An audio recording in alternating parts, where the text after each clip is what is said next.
अस्सलामुअलैकुम नाज़रीन, अवामी आवाज़ टीवी में भली कार आओ आया अफशा उस्मान सब का बेली शामिल कंदासी हेडलाइंस।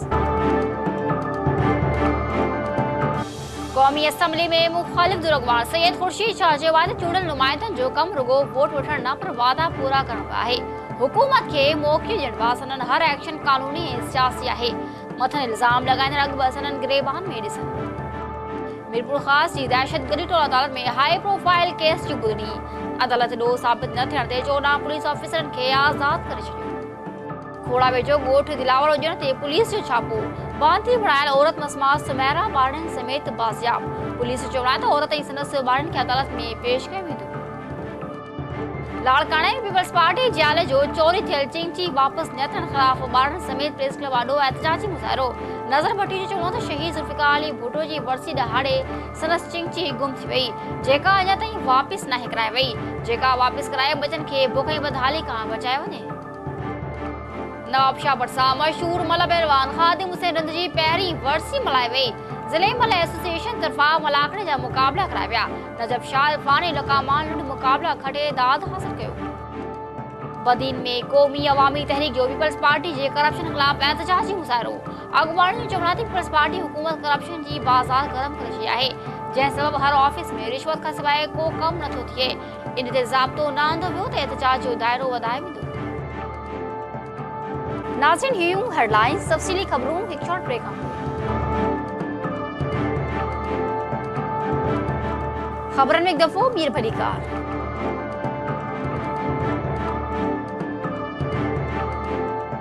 बुलेटिन शुरुआत कंदासीं न ख़बर सां। क़ौमी असम्बली में मुखालिफ दुरगवार सैयद खुर्शीद शाह चयो आहे त चूंडल नुमाइंदनि जो कमु रुगो वोट वठण न पर वादा पूरा करणो आहे।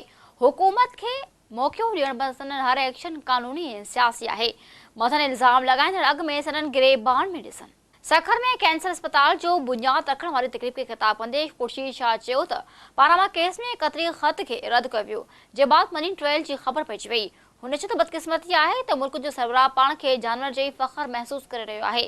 खुर्शीद शाह चयो त पानामा फ़ैसिले में 2 जजनि कूड़ो ऐं 3 जजनि क़तरी ख़त खे रद्द कयो।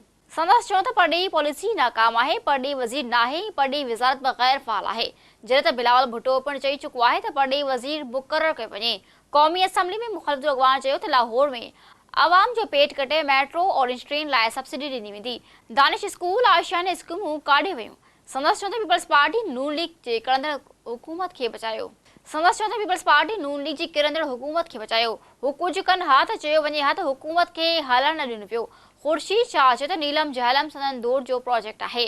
हुकुमराननि गिरेबान में झाती पाइनि ऐं मोट जा पैर ॾिसनि त खेनि सभु ख़बर पइजी वेंदी। हुन चयो त हाणे बि मुखालिफ़नि खे ज़रदारी साहिब जा केस नज़र ईंदा आहिनि, जॾहिं त पानामा केस में नालो अचण बावजूदि बि हिन तरफ़ आङुर खई वञे थी। क़ौमी असम्बली में मुखालिफ अॻवान सैयद खुर्शीद शाह चयो त पीपल्स पार्टी वॾा लाहा चढ़ा ॾिठा आहिनि, दोस्तनि खे दुश्मन ऐं दुश्मननि खे दोस्त बणिजंदे ॾिठो आहे। मीरपुर ख़ास जे दहशतगर्दी टोल अदालत में हाई प्रोफाइल केस में ॾोह साबित न थियण ते 14 पुलिस ऑफिसरनि खे आज़ाद करे छॾियो।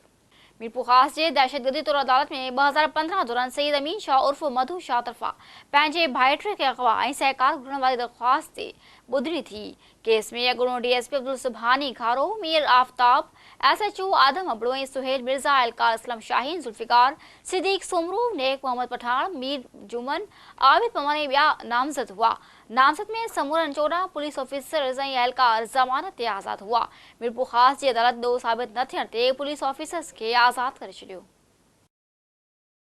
खोड़ा वेझो ॻोठ दिलावर हुजण ते पुलिस छापो हणी बांधी बणायल औरत मसमास सुमैरा दियनवर अली सुमरे खे ॿार समेत आज़ाद कराए वरितो। गंबट पुलिस सुमैरा जे अमण जी शिकायत ते कार्रवाई करे खेसि 2 ॼणनि समेत बाज़ियाब करायो। पुलिस सुमैरा ऐं संदसि 2 ॼणनि खे गंबट थाणे आंदो। सुमैरा सुमरू अटकल 2 साल पहिरीं ॻोठाणे मुलाबख्श हुजण सां कराची में शादी कई हुई। पुलिस मुजिब औरत सुमैरा 2 ॿारनि सोनिया, वर्षा खे बाज़ियाब करायो आहे। पुलिस चयो आहे त औरत ऐं ॿारनि खे अदालत में पेश कयो वेंदो, जंहिं बाद खेनि वारसनि हवाले कयो वेंदो। पुलिस मुजिब सुमैरा जे अमण SP खे फ़ोन ज़रिए दाह ॾिनी, जंहिं बाद कार्रवाई करे खेसि बाज़ियाब करायो वियो। नाज़रीन, लाड़काणे में बंगल देरो वासी पीपल्स पार्टी जे आले नज़ीर भुट्टो पंहिंजे ॿारनि किफ़ायतुल्ला, नवीज़, ज़मीरा ऐं आमना सां गॾिजी चोरी थियल चिंची रिक्शा वापसि न थियण ख़िलाफ़ प्रेस क्लब साम्हूं हथनि में बैनर खणी एहतजाज कयो।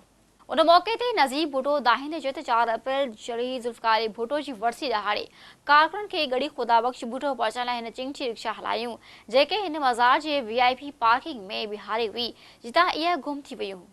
हुन चयो त अहिड़ी दाह हद जे थाणे ते ॾिनियूं पर पुलिस बि अञा ताईं का कार्रवाई न कई आहे जे करे आऊं सख़्त परेशान आहियां। नज़ीब भुट्टो चयो त चिंची चोरी थियण बासनस घर बाती बुखू काटण ते मजबूर आहिनि। पोरियत आला अख़्तियारनि खे अपील कई त चोरी थियल मोटरसाइकिल वापसि कराए मुंहिंजी ॿारनि खे बुखू काटण खां बचायो वञे। नाज़रीन, नवाबशाह भटसा मशहूर मल पहलवान ख़ादिम हुसैन रिंद जे पहिरीं बरसी मल्हाई वई। ज़िले मल एसोसिएशन तरफ़ां मलाकड़े जा मुक़ाबला पिणु कराया विया। नजब शाह इरफान इलोकामान लुंड मुक़ाबला खटे दाद हासिल कयो। सठबील भरसा मशहूर मल पहलवान ख़ादिम हुसैन रिंद जे पहिरीं वरसी जे मौक़े ते ज़िले मल एसोसिएशन तरफ़ां मलाखड़ो मुनक़िद करायो वियो। मुक़ाबले में पहलवान नजब शाह दो दाहिड़ी खे पट करे दाद हासिल कयो। इरफान हाजी साबलुंड लुकमान लुंड परवेज़ रिंद खे दसे कप हासिल कयो। उन मौक़े ते पहलवान ग़ुलाम नबी सोलंकी पारां महिमान ख़ास ज़िले काउंसिल असम्बली नवाबशाह जे वाइस चेयरमैन अली अकबर जमाली खे बोस्की जो पटको बदिरायो ऐं ॿियनि महिमाननि खे अजरक ऐं टोपी जा तोहफ़ा ॾिना विया। मल एसोसिएशन जे सदर मोहम्मद अयूब लुंड चयो त जेतिरी सिंध पुराणी आहे मल रांदि बि ओतिरी ई पुराणी आहे पर इनखे पोइ ते धिकियो वियो आहे। हुन चयो त सिंध सरकार तरफ़ां सननि का बि मदद न कई वञे जेका नाइंसाफ़ी आहे। पीपल्स पार्टी ज़िले शहीद बेनज़ीराबाद जे सदर अली अकबर चयो त हू कोशिश कंदो त अॻुवाणनि मल पहलवाननि लाइ वज़ीफ़ो मुक़ररु कयो वञे।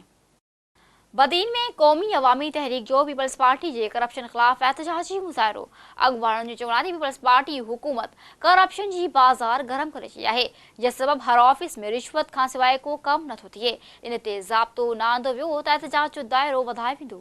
बदीन में क़ौमी अवामी तहरीक कारकुननि इनायत लाशारी, निहाल नुहाणी, असगर नोतकाणी ऐं शाहिद कलोई जी अॻुवाणी में ऐवान सहाफ़त बदीन अॻियां मुज़ाहिरो कयो। हुननि चयो त ज़रदारी सिंध जे बैंक करे छॾी आहे, केरु बि खाइसि पुछण वारो नाहे। अॻुवाणनि चयो त हर ऑफिस में रिश्वत ते कमु थिए थो। मुख़्तियार कार ऑफिस खां वठी अस्पताल में करप्शन ते माण्हू दाहनि पिया। हुननि चयो त मुल्क खे जेतिरो पीपल्स पार्टी लुटियो आहे एतिरो कंहिं बि न फुरियो हूंदो। अॻुवाणनि चेतावनी ॾिनो त रिश्वत ते ज़ाब्तो न आंदो वियो त एहतजाज जो दाइरो वसी कंदासीं।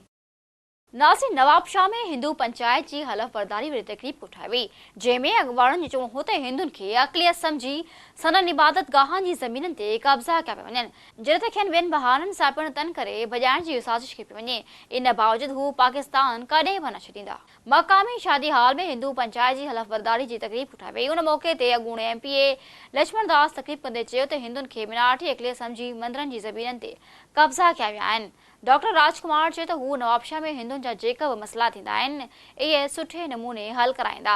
महंदर लाल चयो त कुझु शरपसंद माण्हू सणनि नाइंसाफ़ी कनि पिया जिन ख़िलाफ़ हिंदू पंचायत भरपूर मदद कई आहे ऐं उमीद अॻिते बि कई वेंदी। हुननि चयो त अहिड़ो को बि अमल न कजे जंहिंसां मथनि दाग़ अचे। इन मौक़े ते चंदूमल, अशोक कुमार, मातली वारो, आज़ाद बेशो, मुखी परमान तक़रीरूं कयूं जॾहिं त शहदादपुर जे साईं मोहनगर ख़ुसूसी शिरकत कई। नाज़रीन, मुल्क जो बुलेटिन पंहिंजे पुॼाणे ते पहुतो। हर वक़्तु अपडेट लाइ विज़िट कयो असांजी वेबसाइट awamiawaaz.com।